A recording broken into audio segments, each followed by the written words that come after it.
Mother Teresa and institute of computer education में आपका स्वागत है।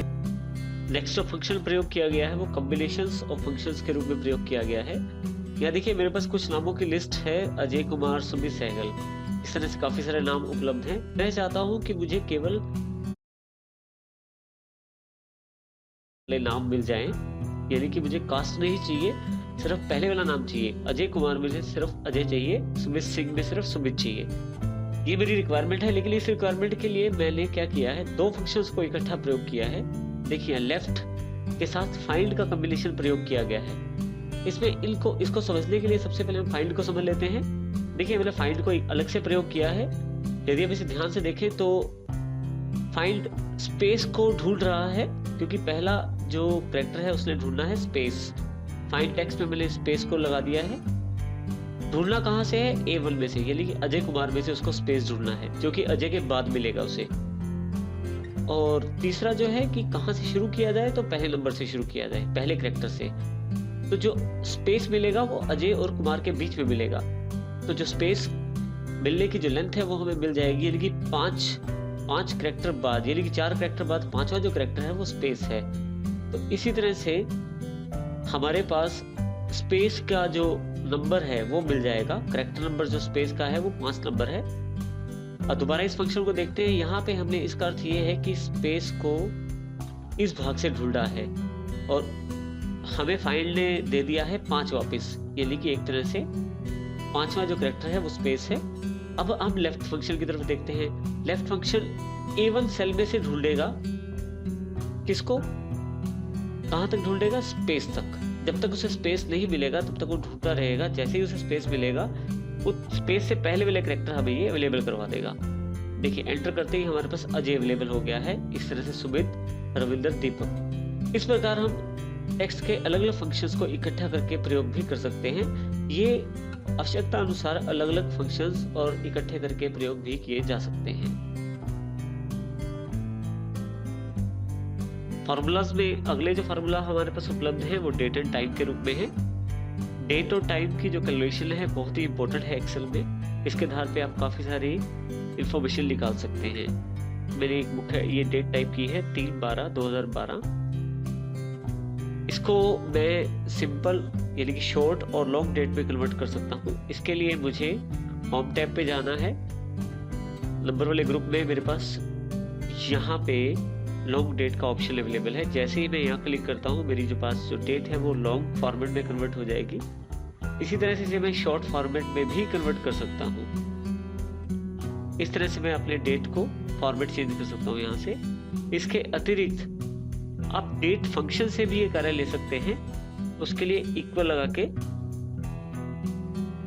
डेट फंक्शन टाइप कीजिए। यहाँ पे पहला आर्ग्यूमेंट जो है वो ईयर है, जो कि 2012 है। जो मंथ है वो दूसरा आर्गुमेंट है और जो डे है वो तीसरा आर्गुमेंट है। इस तरह से ब्रैकेट क्लोज करके जैसे मैं एंटर करता हूं तो मेरे पास फिर से वो डेट अवेलेबल हो जाएगी। इसमें ध्यान देने वाली ये बात है कि इसमें जो मंथ है वो पहले आया हुआ है, जो डे है वो दूसरे नंबर पे और जो ईयर है वो तीसरे नंबर पे आया हुआ है।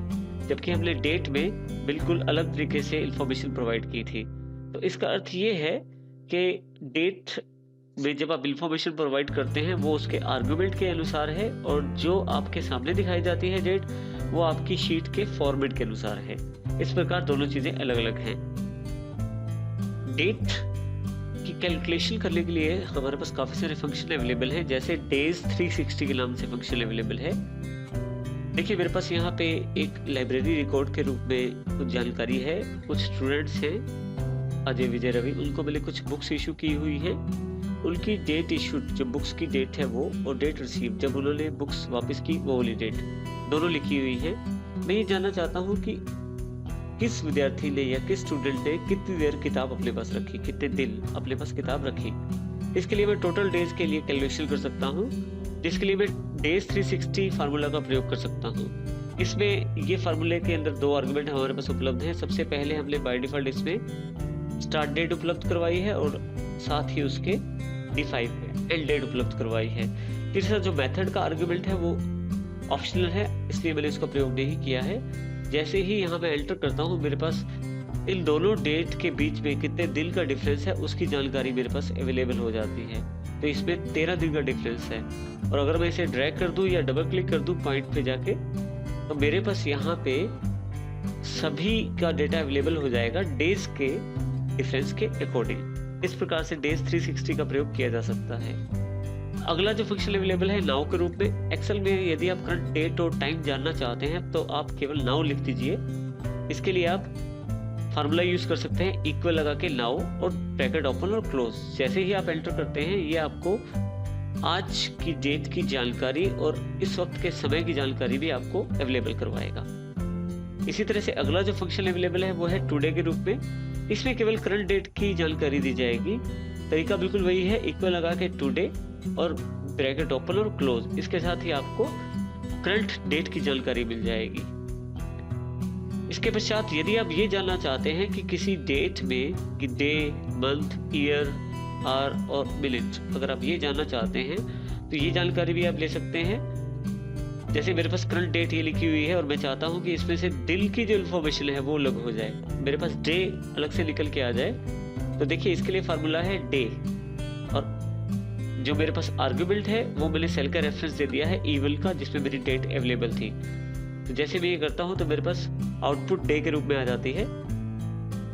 इसी तरह से जो मंथ का फार्मूला है वो मुझे मंथ के रूप में, ईयर के रूप में, आवर के रूप में और मिनट के रूप में इंफॉर्मेशन मेरे पास प्रोवाइड करवा देगा। इस तरह से मेरे पास जानकारी अवेलेबल हो जाएगी और इस तरह से मैं इन फार्मूलाज का प्रयोग कर सकता हूँ। आखिरी फार्मूला जो हमारे पास अवेलेबल है इसमें जो मुख्य है net working days. Network days के रूप में ये फार्मूला है। मान लीजिए यदि आपने ये जानकारी लेनी है कि एक डेट से लेकर दूसरी डेट के बीच में अगर हॉलीडेज को निकाल दिया जाए तो कितने वर्किंग डेज बनते हैं, तो वही जानकारी आप नेटवर्क डेज से ले सकते हैं। इसके लिए जैसे उदाहरण से समझते हैं, हमारे पास स्टार्टिंग डेट दी गई है, 2 डेज की डेट दी गई है, यानी कि एक डेट तो अलग है थर्सडे और एक वेडनेसडे की डेट है। 1 मार्च 1 है, 1 मार्च 14 है। बीच में एक छुट्टी आई है जो कि 7 तारीख की है, मार्च 7 की। अब मैं जानना चाहता हूँ दोनों में वर्किंग डेज कितने हैं, तो इसके लिए मैं वर्किंग डेज पे क्लिक करूंगा और फार्मूला जो मेरे पास एप्लीकेबल है वो नेटवर्क डेज के अंदर मुझे पहले सेल का रेफरेंस यानी कि पहली डेट का रेफरेंस देना है जहां से शुरू करना है मुझे। दूसरे आर्गुमेंट में दूसरी डेट का रेफरेंस देना है जहां तक मुझे डेट की कैलकुलेशन करनी है। और तीसरे वाले आर्गुमेंट में मुझे वो छुट्टी की जानकारी देनी है जिस दिन मुझे छुट्टी थी। तो इस तरह से तीनों डेट्स मैंने दे दी। जैसे ही मैं एंटर करता हूँ मेरे पास नेट वर्किंग डेज की जानकारी अवेलेबल हो जाएगी। वर्किंग डेज की प्रक्रिया को समझने के लिए हम थोड़ा सा इस टेबल को देख लेते हैं। टोटल जो मेरे पास डेज है वो 14 हैं, जिसमें सैटरडे संडे 2 बार आया है, एक 3 तारीख, एक 10 तारीख सैटरडे। इस तरह से संडे जो है 4 तारीख और 11 तारीख जो संडे अवेलेबल है। बीच में एक हॉलीडे अवेलेबल है जो कि 7/3/2012 को अवेलेबल है। तो कुल मिला के 5 दिन जो है वर्किंग डेज में नहीं है और टोटल डेज मेरे पास 14 थे। अगर उनमें से लेस कर दिया जाए तो टोटल वर्किंग डेज जो नेट बचते हैं वो 9 बचते हैं, जो कि आपका आउटपुट है। इस तरह से नेटवर्क डेज से आप ये जानकारी ले सकते हैं कि आपके पास टोटल वर्किंग डेज कितने हैं।